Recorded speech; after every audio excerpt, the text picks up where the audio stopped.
Hey everybody, welcome. My name is Lisa Mase. I'm a nutritionist and a health coach. I live in the Montpelier area and I've been doing this work for about 15 years. I work one-on-one with folks and I also teach classes. I teach a lot in our local high schools, our senior center, and at our community mental health organization. So I love talking about food, I love making food, and I love seasonal food. And I gave you all a bunch of different recipes for this transition that we're in right now, late summer, kind of summer moving into fall. And I'm going to make 3 different ones that I'm excited about because a lot of the veggies I'm using today came out of my garden or out of the gardens of farmers near me. So the cauliflower potato salad, obviously cauliflower and potatoes that are local, which is awesome, and carrots and celery too. And then the chicken dish that I'm going to make has green beans in it that just came out of my garden. And then the miso soup is really a super simple soup that you can whip together anytime you're wanting a little something warm, you're feeling chilled, you're tired at the end of the day. And you can really put any veggies you want in it. That's the cool thing about miso. It's a fermented soybean paste, kind of similar to soy sauce, but it turns into more of a salty goo that I'll show you. And you can add it to any kind of veggie soup you want to give it a really rich flavor, to give it a good saltiness, right? So you don't need to add salt. And, you know, something a little different, a little bit of an Asian feel to your soup. So I wanted to start with the cauliflower potato salad. And I'm roasting my cauliflower. So I'm actually going to check on that right now. It's looking pretty close, not quite there.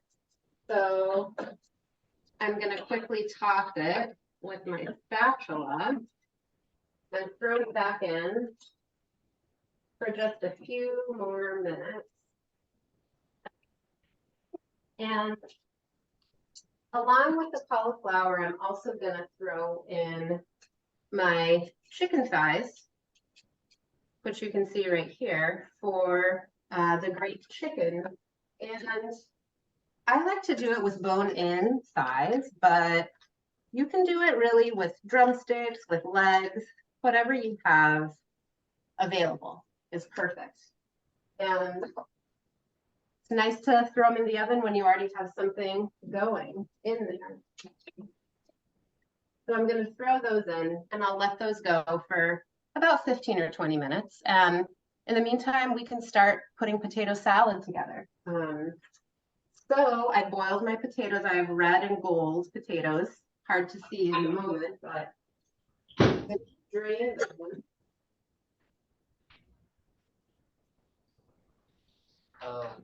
So one of the, I don't know if you remember, we did like a wellness. And I'm going to transfer them to a bowl. You might answer questions for on your phone.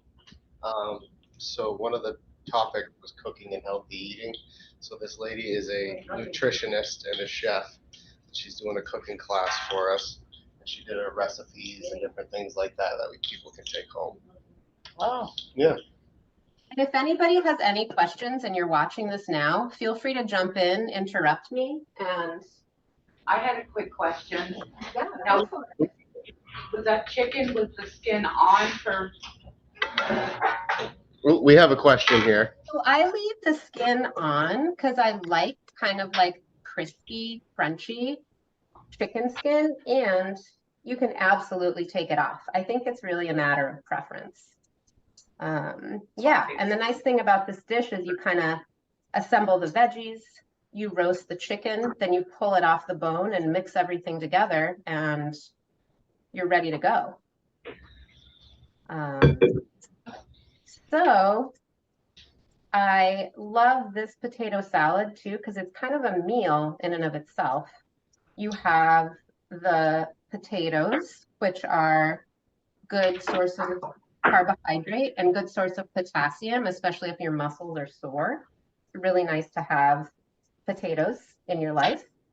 And then I put hard-boiled eggs in there, so you have good protein and good fat from the hard-boiled eggs. And then, you know, a little chopped carrot and celery gives some fiber.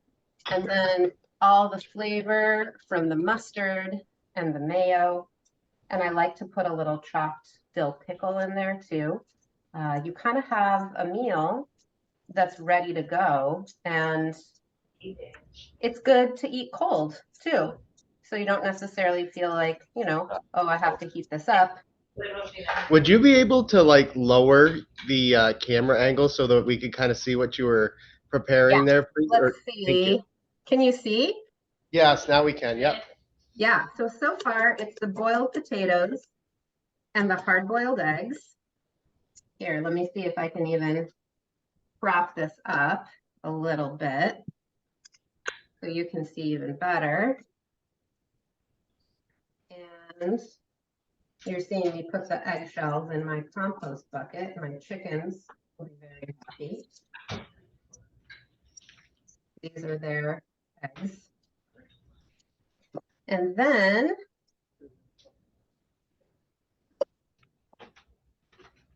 really simple, I'm gonna grab a little cutting board here and just set those to the side for a moment. And finally dice some celery. And celery is a nice kind of summer fall crossover vegetable because it moves the lymphatic system, which means it moves toxins out of the body and it helps you sweat. And we like that when it's hot because even though maybe sweating isn't your favorite thing, sweating cools us down. And when we still have these days where, you know, it's hot in the middle of the day, even though it's cool in the morning and at night, it's nice to have a little something that cools us down. And then a little carrot. Again, I like to try and have a good balance of flavors in most of my meals. And I try to include sweet, like a carrot, sour, salty, spicy, and bitter. And spicy doesn't have to be hot peppers. It can even be something like garlic or ginger. But I think you kind of feel more satisfied when you have all of those different components in a meal. And that's why this potato salad is kind of a one pot meal, because you have the sweetness from the carrots, the saltiness from the eggs. We'll have a little sourness from the Dijon mustard. A little bit of spiciness from the cauliflower. Not the spiciest, but cruciferous vegetables do taste a little spicy. And a little bitterness from the celery. So you really kind of have all 5 of those flavors represented. So here, I want to show you that again with the carrots and the celery. And of course, the potatoes and the hard-boiled eggs. And now I'm going to add this beautiful roasted cauliflower. And I still have chicken roasting in there, but I'm going to kind of start to gently mash up these eggs because the eggs kind of have a creaminess to them too. So you can get a little bit of a creamy flavor in this dish without having to use a ton of cheese, for example, and just getting a little more protein than you would with cheese. So kind of breaking up these eggs a little bit. Now what I'm going to do is grab another mixing bowl and maybe Caleb, so we can all get together. I'm going to mix together the sauce. Because I know we can do it. I've done it before. There's just a lot of components that. So like I was saying, we have a little bit of mayonnaise. I'm open to almost anything. I like a good amount of mayonnaise. You can decide. Dijon mustard. Oh, no. Again, I like a good amount, but totally up to you and your preference.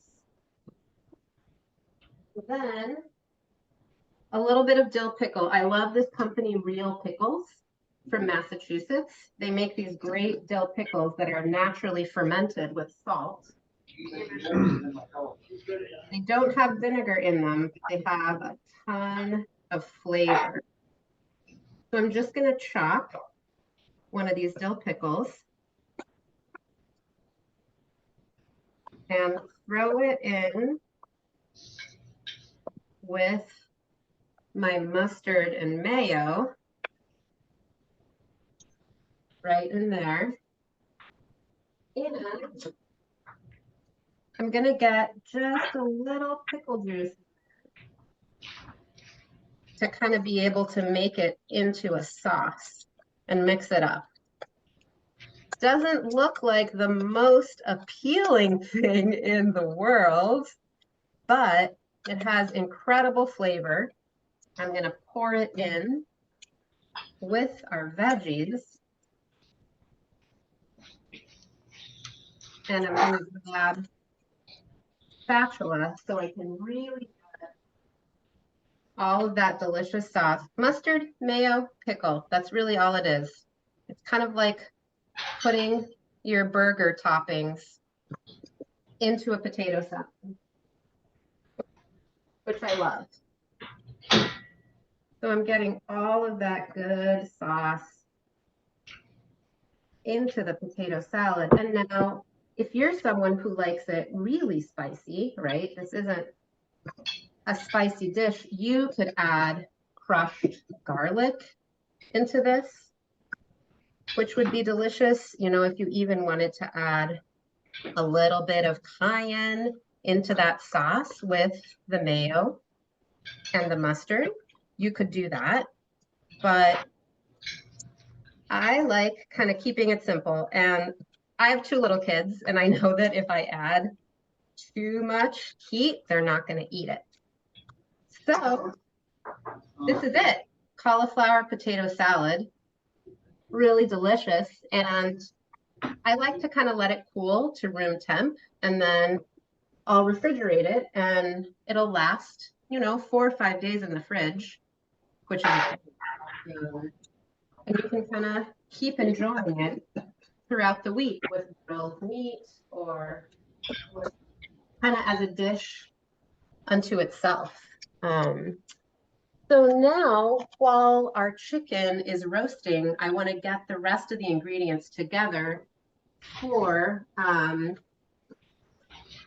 Greek chicken dish. So I have these green beans from the garden, which I told you about, that I ended already. I just pulled off the ends, and I'm just going to break them in half. I'm breaking them in half, and green beans are a great way to get fiber. If you feel like your digestion's a little slow, you kind of want to speed things up, have some green beans. And if you feel like you're not a huge fan of green beans, I recommend trying this recipe, because if you like olives and if you like basil, they give the green beans an incredible flavor.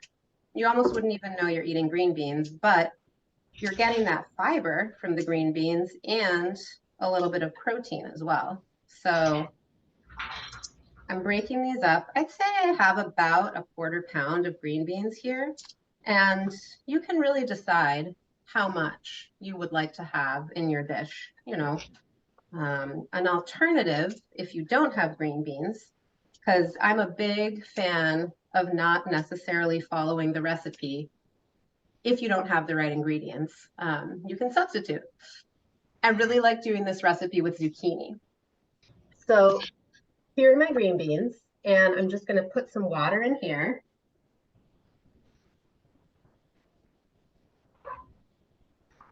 Not a ton of water, right? Because these are going to cook quickly. Just a little bit, you know, about a quarter, third of an inch of water, just enough to kind of steam them.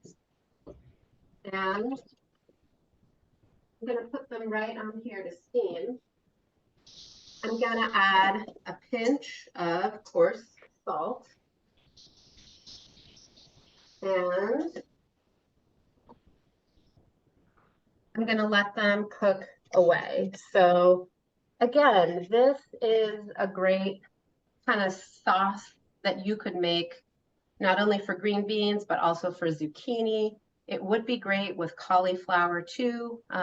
It would be great with broccoli, and it's super simple. And you can add more veggies if you want to. You know, you could add some red onion if you're excited about that, or you could just keep it simple with the olives and the basil. So I have those right here.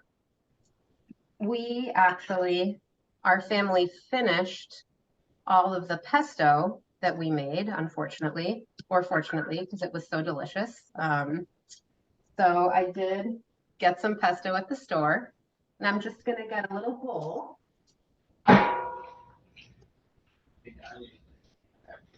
And I'm literally going to take in this bowl, I'm gonna put my olives and the olive juice. And I'm gonna take a little spatula and add about a third of a cup of pesto and just mix these together. And again, if you have basil in the garden, throw in some chopped fresh basil and keep it raw. Don't cook it necessarily. And that's a really nice option. And if you don't, you can always get some pesto and mix that together. So I have my olives, I have my pesto, and the green beans are starting to simmer on the stove here.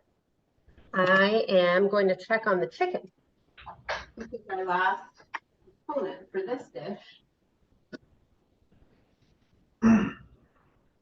So the chicken is still cooking away. I'm going to turn up the temperature to 425. I had it at 400 for roasting the cauliflower. And we're going to let that roast. And in the meantime, we're going to make our miso soup, which I'm really excited about. So I'm going to set aside the olives and the basil for the green chicken. Start with the green beans.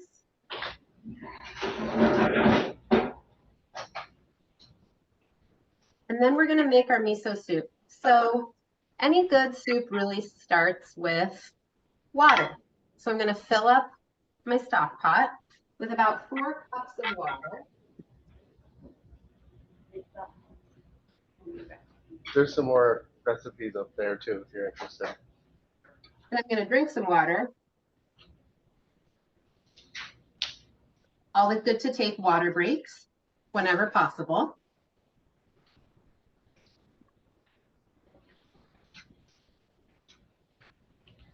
And now that I have my stock pot filled up with water, I'm going to start adding veggies to it.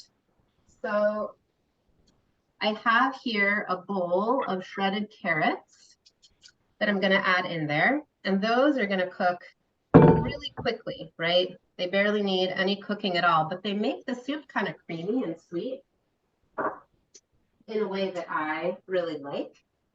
And then I'm going to have ginger, which is going to be kind of like our sweet and spicy element, right? Here's the ginger, if you can see that.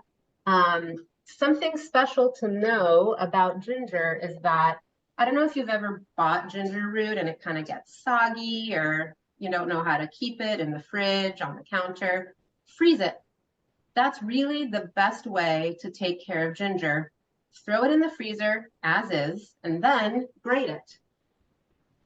So when you need some ginger, you can use any kind of grater, a box grater. I have this one that's a very fine grater. And I'm just gonna grate ginger right into the soup. And again, ginger is spicy, smells amazing. It's also sweet, and it has a really nice quality in that it's good for digestion. So it warms up your digestive system. It helps if you feel like you have a lot of burping or gas and bloating. Eat more ginger, put more grated ginger in your food, drink ginger tea. It's going to help. The other thing about ginger is that it's antiviral, and we're coming into cold and flu season. So we want to get more foods into our eating that, you know, can take down those cold viruses when they start coming around. Garlic and ginger are both really good ones to include in your cooking. So if you like garlic better, garlic's a little more savory, right? Ginger's a little more sweet, but you can really choose, or if you like both, go for both of them. And you can see it makes that really fine grate. And I've added carrots and ginger to my pot. I'm going to turn off my green beans. They sound like they're done. So I want to show you the pot as it is. It doesn't look like much right now, but it's got the carrots and the grated ginger in there. And our green beans are done too for our chicken dish. Very exciting. I'm going to set those aside. For the time being, I want to add more. So this is really a time when you can say, let me look in my fridge, in my garden, at my neighbor's house, and see what kinds of veggies I might have laying around. So I'm excited because I was just given by a neighbor some golden beets. And I don't know if you've ever tried these before, but if you don't like typical beets, they feel too strong or too bitter, golden beets are a really nice alternative. I highly suggest them. They've got great flavor. It's subtle and it's simple, but it's really delicious. So, getting my cutting board out. And I'm going to chop my golden beet.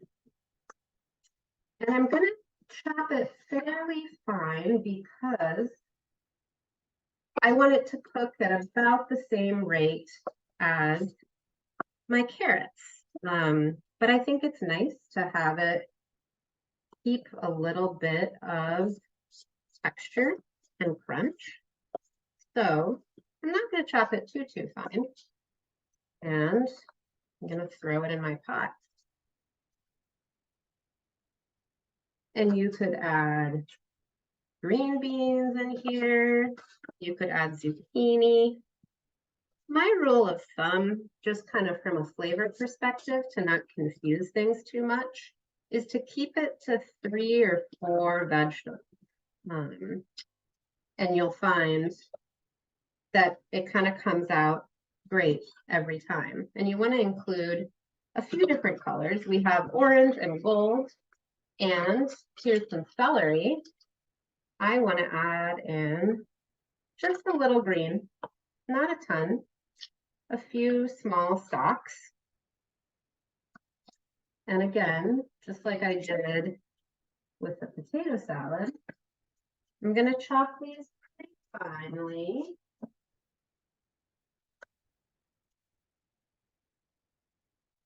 And celery is pretty tough. It's pretty dense. So you want to make sure it's fairly well chopped. And I'm going to take all of this with all those beautiful veggies in there and put it on the stove to cook away. And I'm going to put the top on my pot. And it doesn't take long. After those veggies have cooked for maybe 5 or 10 minutes, I'm going to add in a little bit more green. some Swiss chard, and that's it. I'll turn off the heat, and I'll add in my miso paste, and that will be the miso soup. So I wanted to show you the miso paste. This is a company that's in Vermont. They're in Cabot, and they make their own, they grow their own soybeans and make their own miso paste. It smells like kind of, how would I describe miso? It's kind of salty. It kind of tastes, smells like a little mustardy, a little cheesy. It has a really rich and delicious flavor. And you can see the pictures of the soybeans on the jar. So we're going to add this in at the end. Meanwhile, I'm going to chop up my Swiss chard. I've started keeping my veggies in cloth bags when I get them from the farm or from my garden.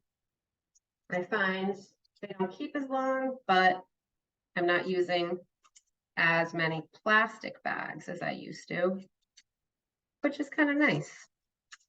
So with the chard, I kind of chop off these ends. You can see, you know, they're a little old, right? They're starting to brown a little bit. And Swiss chard is actually in the same family as beets and spinach and quinoa, which is a grain from the Andes Mountains in South America. And it's a really tender green like spinach, so it cooks up really quickly. But unlike spinach, you don't really want to eat it raw, because when it's raw, it's bitter. You certainly could. The mouse population in my garden definitely eats it raw. And of course, the slugs and the caterpillars. But for us humans, it's nice to cook it just a little bit. I also like to add Swiss chard to that Greek chicken dish that I'm making. And that's, again, totally up to you. That's the nice thing about something like chard, is you can put it in the skillet. You can, you know, saute it in olive oil or steam it, braise it with a little water and salt. 3 minutes, that's all it really takes. And then you can have it as a side. If people, like my kids, don't like things mixed together, right? You can have the pile of chicken with olives and basil, and then you can have your chard and your green beans, or you can have it all kind of tossed together. And I really think that that's an important thing to remember about recipes, is you really can customize them, and you can look at a recipe and you can say, oh, that's not my favorite thing, so I'm just going to do this a little differently. Or I actually don't love chard, but I like spinach, or I like kale, or I like broccoli, right? And you can use something like that instead. But nice to have when you're making a soup, all the different colors, right? We have the orange from our carrots, the gold from our golden beets, kind of the light green from the celery, the darker green from the chard. And that's a nice combination and a nice flavor profile with the ginger. So while we're waiting for our soup to come to a boil, I'm going to put this chard over here, and I'm going to mix together, and I want you to be able to see, just in this skillet, and this was just, if you remember, the green beans with a little water and salt. You can see the water evaporated. The green beans are nice and tender, but not mushy, right? And I'm just going to take this pesto and these olives and mix it all together. It's amazing what a few simple ingredients can do to bring out so much flavor. Again, you could just use fresh basil leaves if you wanted to. You could add some chopped or crushed garlic if you wanted even more of that spicy flavor to kind of make you sweat. If you feel like you're coming down with a cold, that's a great time to be adding crushed garlic to everything that you're cooking, just for its antiviral power. And if you can stand it, crush the garlic right on top of your food right before you eat it, so that you get all of the health benefits and the antiviral benefits of that garlic without really cooking it at all. So now that that's ready, it's time to check on our chicken and see how it's doing and if it's ready to get pulled off the bone.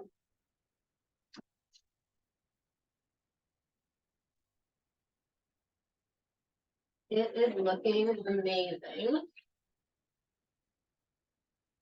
Here it is, snap, crackle, pop. I'm lucky that I have a big slab of granite in my kitchen, which really helps me when I'm trying to deal with stuff like chicken. Now I'm looking at my chicken skins, and here I'm gonna let you take a look as well. And they're not quite as crispy and crunchy as I want them to be. So I'm actually gonna put them under the broiler.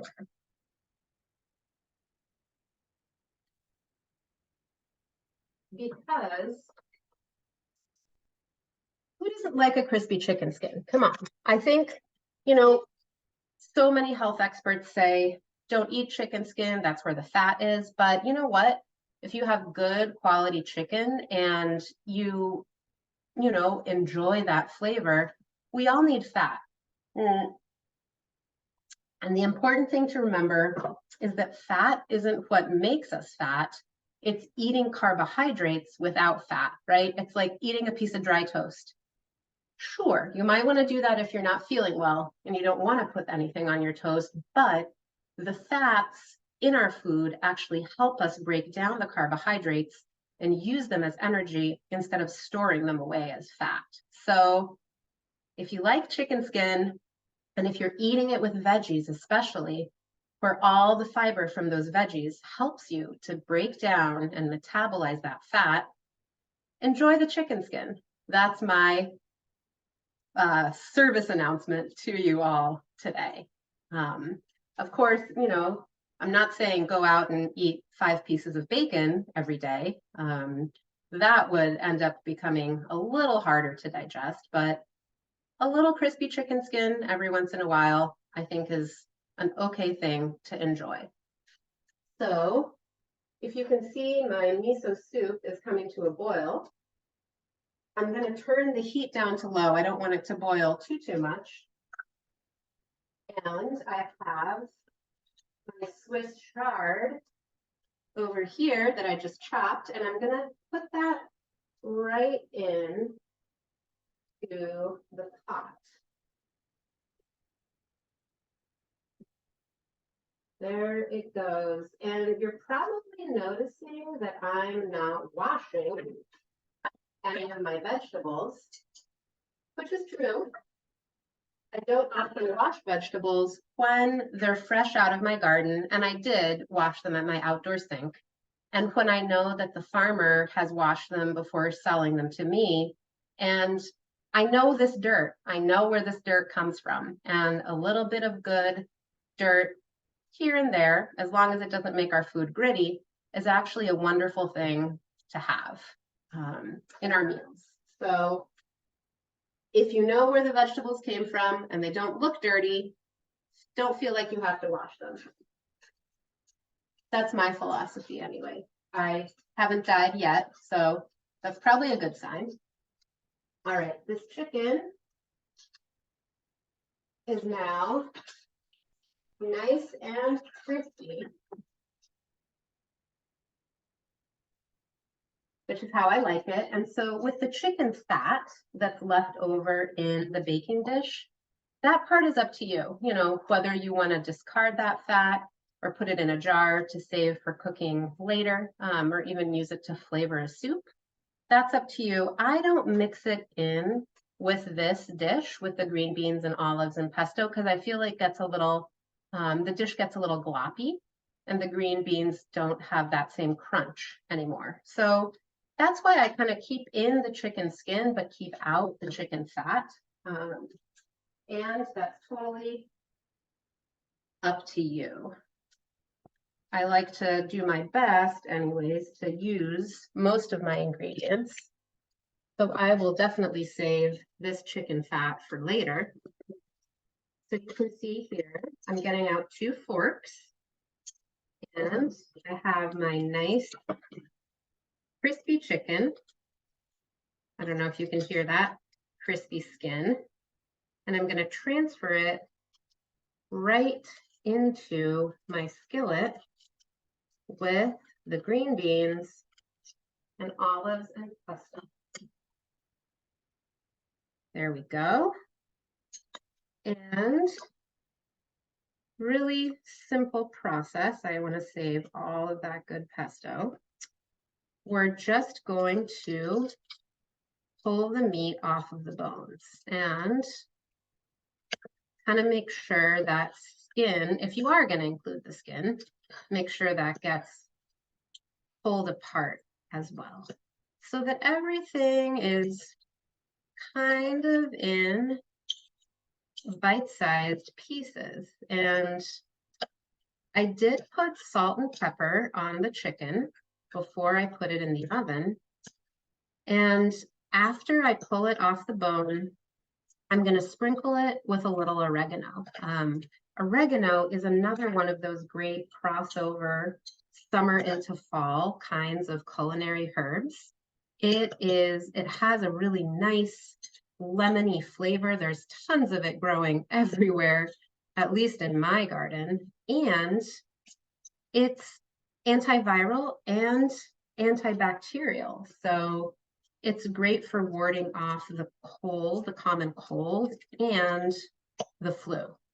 So I love oregano because it has that nice lemony flavor and it has loads of health benefits too.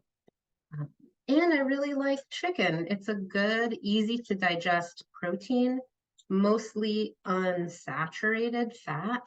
And I like it because it kind of keeps our systems humming. So chicken has certain amino acids in it, certain building blocks of proteins that are really good for our thyroid gland. And our thyroid gland, which is this butterfly-shaped gland that sits kind of right in our throat, is wonderful because it regulates not only temperature, so how hot or cold we are in the summer and in the winter. It's kind of our thermostat. It's not only the thermostat for our bodies, but also the thermostat for our metabolism. So a happy thyroid means a happy, humming metabolism, which is something that we want, because really you are not what you eat, you are what you assimilate. So you can eat all of the wonderful food that you want to, all of the vegetables and fruits and meats and beans and grains that you want.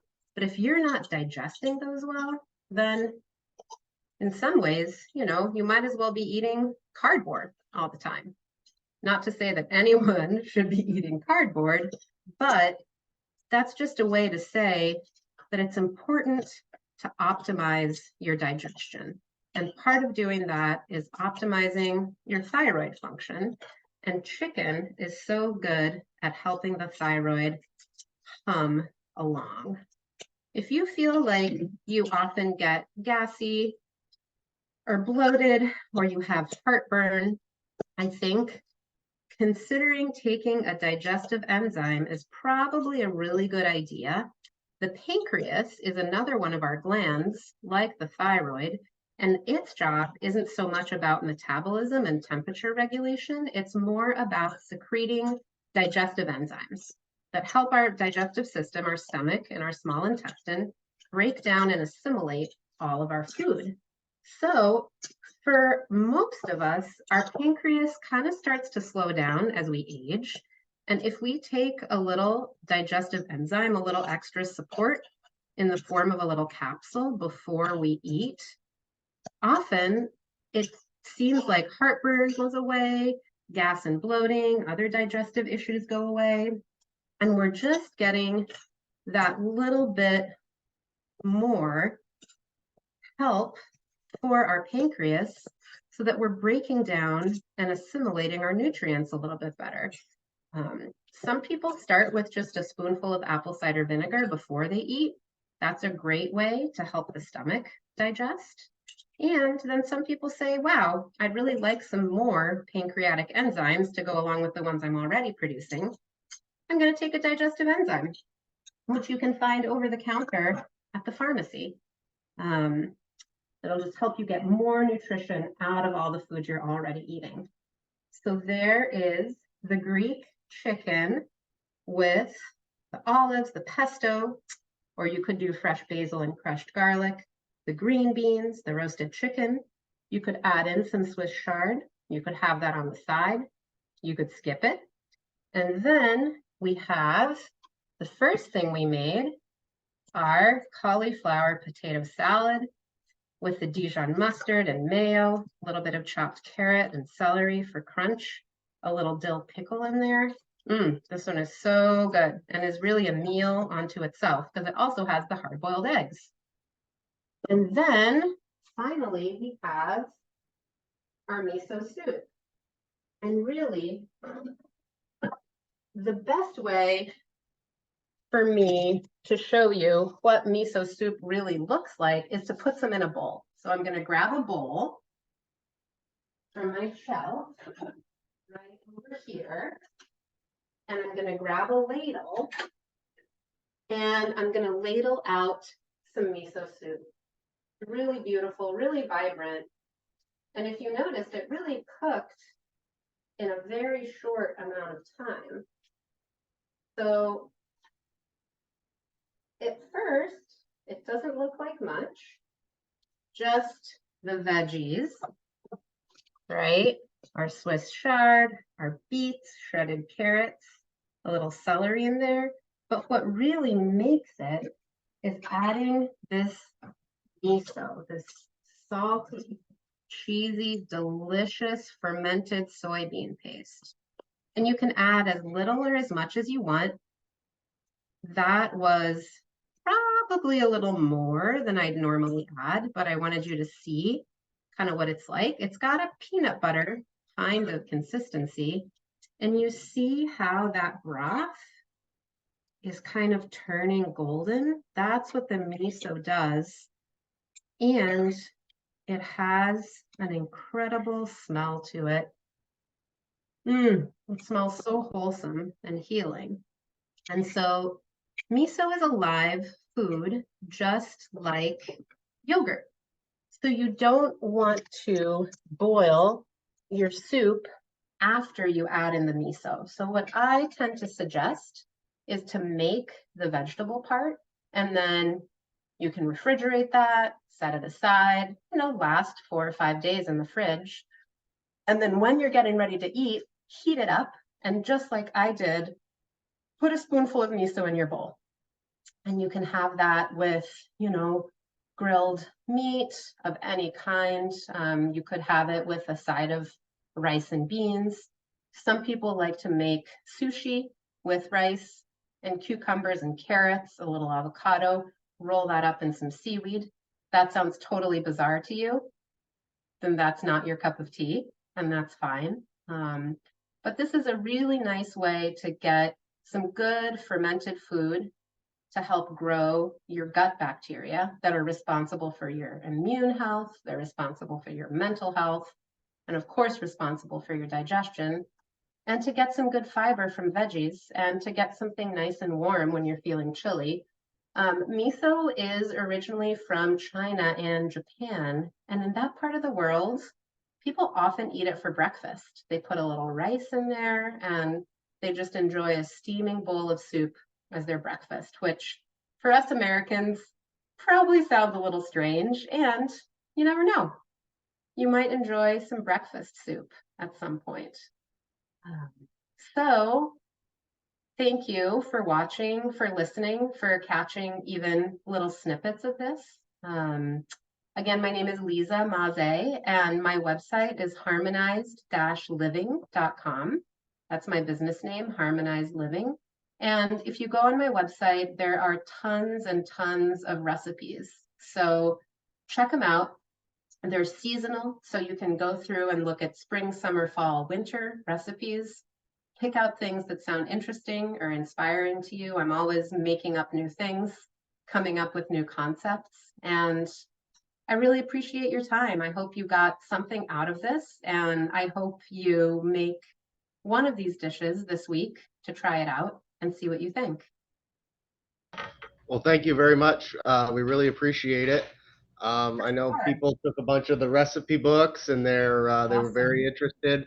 You kind of got us at a good time where you had a bunch of people coming in to see a couple snippets of here and there, and then some people who stayed for the whole thing. So awesome. We Awesome. really appreciate it. And if you could send me that recording, that would be great. Yes, I'd be happy to send you the recording, and people can send me any questions that they have. Sure. You have my email address. Reach out anytime. I'm always happy to Great. hear from you. Great. I appreciate it. I will talk to you soon. Sounds good. Thank you. Bye.